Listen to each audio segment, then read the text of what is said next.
Hello friends, welcome to read English with Michael sir. आज हम elegy का अध्ययन करेंगे। एलिजी के जो की पॉइंट्स हैं याद रखने हैं, बहुत ज़रूरी। ये 4 पॉइंट्स हैं। पहला है, ये एक फॉर्मल मोनफुल पोएम होती है। फॉर्मल का मतलब होता है नियम अनुसार। इसको बिल्कुल नियम है कि मोनफुल करना है। मोनफुल मीन्स दुख से भर करके लिखना है। मोनफुल, सॉरोफुल, दुख से भरी हुई पोएम होती है ये। दूसरा, it's a poets meditation upon death. ये एक कवि के द्वारा, जिसने भी ये पोएम लिखी है, वो इस कविता में डेथ के थीम पे, मौत के थीम पे मेडिटेशन करता है। मेडिटेशन मतलब चिंतन। Third, the a tribute to some near and dear, loved and lost. इस पोएम में पोएट का एक ट्रिब्यूट होती है, श्रद्धांजलि होती है किसी अपने नियर, नज़दीकी, या उसका जो प्रिय है, जिससे वो बहुत प्यार करता था, लव करता था, पर उसको उसने खो दिया, डेथ हो गई। तो बेसिकली एलिजी क्या है? जब कोई मर जाता है, किसी की डेथ हो जाती है, उसके ऊपर लिखी हुई कविता को एलिजी कहते हैं।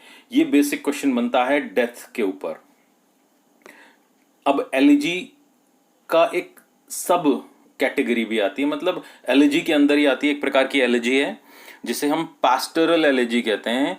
इन द पास्टोरल एलिजी, ये जो 4th पॉइंट है, the poet as a shepherd. इसमें कवि जो है ना, अपने आप को एक शेपर्ड की तरह, शेपर्ड क्या होता है? गडरिया, गडरिए की तरह अपने आप को प्रेजेंट करता है। मतलब उसमें जो पोएम के अंदर पोएट खुद होगा, गडरिए के रूप में बैठा हुआ होगा किसी जंगल में, खेत के किनारे। And in A pastoral village setting. Pastoral का मतलब देहाती, विलेज, गांव की सेटिंग में। मतलब उस कविता में जो पृष्ठभूमि बनाई जाती है, कवि ऐसे कहता है, मैं गांव में बैठा हुआ हूँ, खेत के किनारे बैठा हुआ हूँ। मोन्स फॉर हिज कंपेनियन, वह मौन करता है, रोता है, दुखी होता है, विलाप करता है अपने साथी के लिए जिसकी डेथ हुई है। तो ये बेसिक एलिजी के आपको 4 पॉइंट ध्यान रखने हैं, इन्हीं में से क्वेश्चन बनेंगे। अब हम पुराने क्वेश्चन देख लेते हैं जो आए हैं। पहला 2011 में जो क्वेश्चन आया है वो है, an elegy is a. Elegy क्या होती है?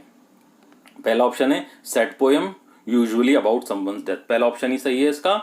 ये एक सैडनेस से भरी हुई कविता होती है किसी की मौत पे। लव पोएम नहीं होती, प्रेयर भी नहीं होती, और ना किसी की मैरिज पे लिखी जाती है। ये सैड पोएम होती है, डेथ के ऊपर होती है। दूसरा क्वेश्चन रीट 2015 में आया था, एलिजी इज ए। पहला ऑप्शन है praise of a political leader. नहीं, इसमें तारीफ तो होती नहीं है। दूसरा, lamenting the death of a dear one. किसी प्रिय की मौत पे लेमेंट करना, विलाप करना। ये लेमेंट वर्ड आपको ध्यान रखना है, क्योंकि हिंदी मीडियम के स्टूडेंट्स को टफ लगेगा, पर लेमेंटिंग, विलाप करना, दुखी होना। जब कोई मर जाता है, जो बैठ करके लोग बाग शोक मनाते हैं ना, उसको कहते हैं लेमेंट, लेमेंटिंग। तो आपका आंसर ये सही होगा, बी। सी ऑप्शन है evaluating the work of a people. किसी इंसान का काम का इवेल्युएशन करना, मूल्यांकन करना। फिर चौथा ऑप्शन है eulogizing the birth of a child. Eulogize करना, प्रेस करना, तारीफ करना। तो इसमें ऐसा कुछ नहीं होता, इसमें सिर्फ लेमेंटिंग होती है, death of a dear one. तो बी ऑप्शन इसका सही है। अब आगे चलते हैं, एलिजी के बारे में डिटेल में देखते हैं। The word elegy originates from Greek word elegeia which means a lament. Elegy जो शब्द हमारी इंग्लिश लैंग्वेज में जो आया है, हम इंग्लिश में एलिजीज लिखने लगे, ये ग्रीक भाषा के शब्द एलिजिया से आया है, जिसका मतलब होता है एक विलाप। तो एलिजी शब्द का मतलब ही क्या हो गया? विलाप। तो विलाप कब होता है? जब कोई मरता है, जब रोते हैं हम। तो एलिजी डेथ से रिलेटेड है, बेसिक ये आपको ध्यान रखना है। Second, so elegy is a formal मोनफुल poem. तो इस तरह से एलिजी क्या है? एक फॉर्मल, नियम अनुसार मौन करने वाली, विलाप करने वाली कविता है। डिस्क्राइबिंग द पोएट्स मेडिटेशन, इसके अंदर कवि का मेडिटेशन होता है, चिंतन होता है। किस पे? Upon death. सबसे इंपॉर्टेंट बात, डेथ बार बार आ रहा है। और अपॉन अ ग्रेव थीम, या फिर कभी कभी किसी गंभीर मुद्दे पे भी लिख देता है, जो कि मौत से रिलेटेड होगा। ग्रेव होगा पर मौत से रिलेटेड होगा। गंभीर, ग्रेव मतलब गंभीर। थीम, ओकेजन्ड, जिसको ओकेजन मिलता है, ओकेजन का मतलब होता है अवसर, जिस अवसर पे लिखा गया है, often by the death of a particular person, किसी व्यक्ति की डेथ पे। और ये वर्ड ध्यान रखना, फ्यूनरल, फ्यूनरल का मतलब होता है जब कोई मर जाता है, जो उसका अंतिम संस्कार करते हैं, घर में से ले जाते हैं, उसको आखिरी क्रिया करते हैं, उसको फ्यूनरल कहा जाता है। तो ये फ्यूनरल के ऊपर एक तरह से इंसान की लिखा जाता है, उसके लास्ट के ऊपर लिखा जाता है। फिर एक और इम्पॉर्टेंट बात है, एलिजी पोएम जो है, elegy poems are written in quatrains. Quatrains क्या होते हैं? 4-4 लाइन के क्वार्टर्स में इनको लिखा जाता है। 4-4 लाइन के ये स्टेंजाज होते हैं, क्वार्टरेंस होते हैं। Quatrains basically A B rhyme scheme लेकर के चलते हैं, उनको क्वार्टरेंस कहा जाता है। एग्जाम्पल है इसका अपने पास, वो दिखाते हैं। एक फेमस राइटर हैं Gray, from Gray's elegy written in a country churchyard. तो इसके अंदर आप देखें 4-4 लाइन के स्टेंजाज हैं ये, और पहली लाइन की तीसरी लाइन से और दूसरी लाइन की चौथी लाइन से राइमिंग मिल रही है। जैसे पहली लाइन के आखिर में फॉल्ट, फिर वॉल्ट ए हो गया, फिर रेज और प्रेज बी। तो ए बी करके इसकी राइमिंग स्कीम चलती है। 4 लाइन के स्टेंजाज में लिखा जाता है, इन स्टेंजाज को क्वार्टरेन कहा जाता है। फिर अपन देखते हैं, अब आता है an elegy is written as a tribute. अब एलिजी की बेसिक डेफिनेशन अपन ने देखी ली थी। एलिजी क्या है? ट्रिब्यूट के रूप में, श्रद्धांजलि के रूप में है टू सम नियर डियर, कोई नजदीकी प्रिय, लव्ड एंड लॉस्ट, जिससे कवि प्यार करता था। Often death is the inspiration, प्राय जो डेथ होती है, मौत, किसी की मौत, यही इंस्पिरेशन बनती है, प्रेरणा बनती है, एंड थीम होती है एलिजी के अंदर। इट कंटेन्स, ये जो एलिजी कंटेन करती है, अपने अंदर रखती है, thoughts of nature of death and the after life. इसमें थॉट्स होते हैं किसके नेचर के बारे में? मौत की प्रकृति क्या है, और आफ्टर लाइफ, आफ्टर लाइफ मतलब जब इंसान मर जाता है उसके बाद उसका क्या होता है, उसके ऊपर एलिजी लिखी जाती है। नेक्स्ट पॉइंट, पोएट्स थॉट्स, कवि के जो थॉट्स हैं अबाउट हिज डेड फ्रेंड, उसके मृत दोस्त के बारे में, and the impact of his death on the society. इसमें कवि ये लिखता है, क्या लिखता है? कवि के विचार होते हैं उसका जो फ्रेंड मर गया है उसके बारे में, और उसके मरने की वजह से क्या इम्पैक्ट पड़ा है, क्या प्रभाव पड़ा है उसकी डेथ की वजह से समाज पे, कि भाई ये बंदा चला गया और इसकी वजह से जो जगह खाली हुई है पूरी नहीं होने वाली, बहुत अच्छे अच्छे काम करता पर कर नहीं पाया। और लास्ट पॉइंट है, हाउएवर दिस सॉरोज लेसन, हालांकि कवि जो दुखी है उसका दुख थोड़ा कविता में वो एंड में जाके कम करता है, बाय पीसफुल कंसिडरेशन, पीसफुली वो कंसिडर करता है, कंसिडरेशन में चिंतन करता है वो किसके ऊपर? Of mortality of life. वो कहता है जिंदगी क्या है? मॉर्टल है, नश्वर है, इंसान मर जाएगा। मॉर्टैलिटी नश्वरता, कि लाइफ जो है, हम पैदा हुए हैं, मर जाएंगे। और वही कहता है जब इंसान मर जाता है, मौत हो जाती है, उसकी आत्मा उसके शरीर से आज़ाद हो जाती है, तो वो अमर हो जाती है। तो कहता है एंड द इमॉर्टैलिटी, कि इमॉर्टल है, क्या इमॉर्टल है? Soul, something like soul. तो इन बातों को कहते हुए कविता को एंड में एक हल्का कर देता है, उसका जो इम्पैक्ट आ रहा था, दर्द आ रहा था, उस दर्द को थोड़ा सा कम कर देता है। अब हमारे सामने कुछ एग्जाम्पल्स दिए हैं जो फेमस राइटर्स ने एलिजीज लिखी हैं। इन एग्जाम्पल्स में सबसे फेमस राइटर है मिल्टन साहब। इन्होंने अर्ली राइटर्स हैं इंग्लिश के अंदर। इनकी एक फेमस एलिजी है लिसिडास। लिसिडास नाम की एलिजी इन्होंने, उसमें वो मौन करते हैं, मौन वर्ड बार बार आ रहा है, ध्यान रखना, शोक प्रकट करना, दुखी होना। Mourns the death of his learned friend Edward King, उनके दोस्त है एडवर्ड किंग, उनकी डेथ पे लिखी है। फिर सेकंड आती है Tennyson. Tennyson wrote In Memoriam, Tennyson ने अपनी कविता इन मेमोरियम लिखी थी on the death of his friend Arthur Hallam, उनके दोस्त थे आर्थर हेलम, उनकी डेथ पे लिखी थी। In it he philosophizes on mystery of life and death, और इसमें उन्होंने फिलोसफी दी है, दर्शन दिया है, किस पे? मिस्ट्री पे, कि क्या ये जिंदगी है, क्या ये मौत है, उसके बारे में वो लिखते हैं।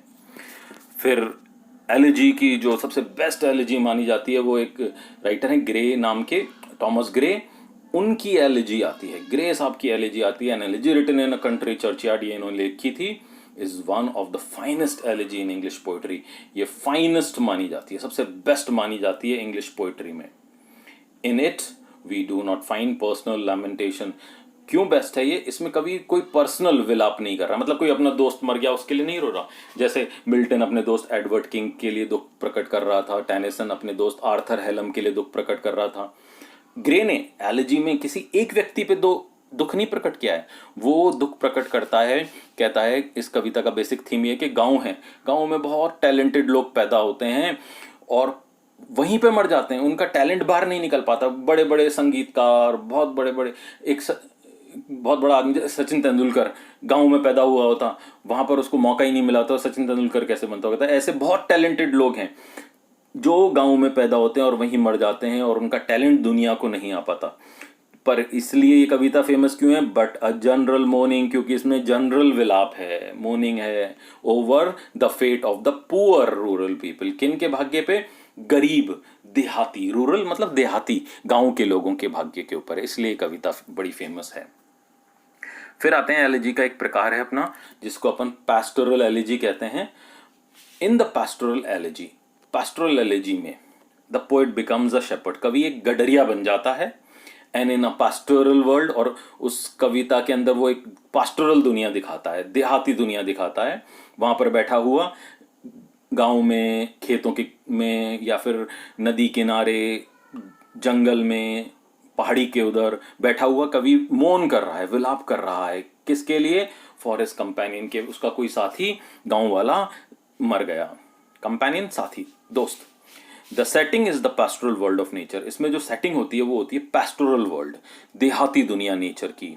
द ग्रास फील्ड, घास के जो मैदान है वहां पर, the grazing of sheep, graze करती हुई, ग्रेजिंग चराई करती हुई, खेतों में जो चारा है वो कौन, शीप, वो भेड़ खा रही हैं, उनका वर्णन किया जाता है।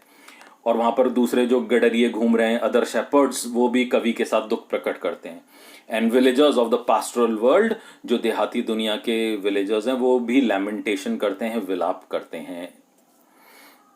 ये कोटेशन अपन ने देख ली।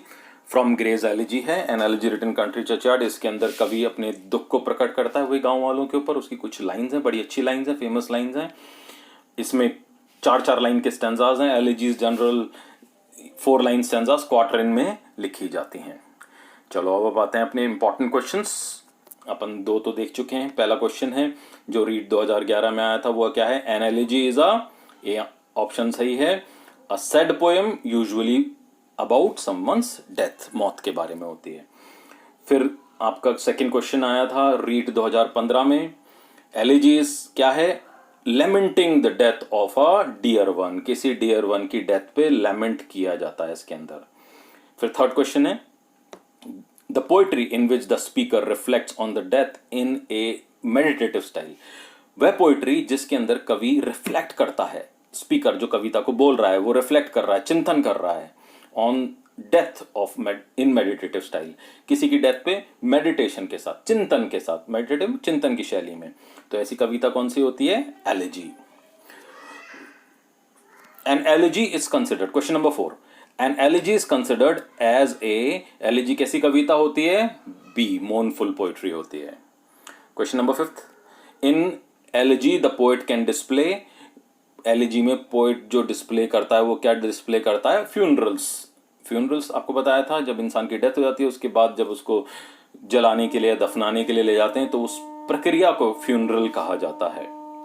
Question number 6, where did elegy origin, elegy का ओरिजिन कहां से आता है, ग्रीस से, यूनान से।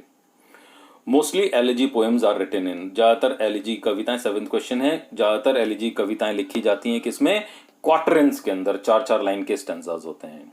तो इसी के साथ एलिजी कंप्लीट होता है। थैंक यू वेरी मच, पढ़ाई करते रहें, all the best, study well.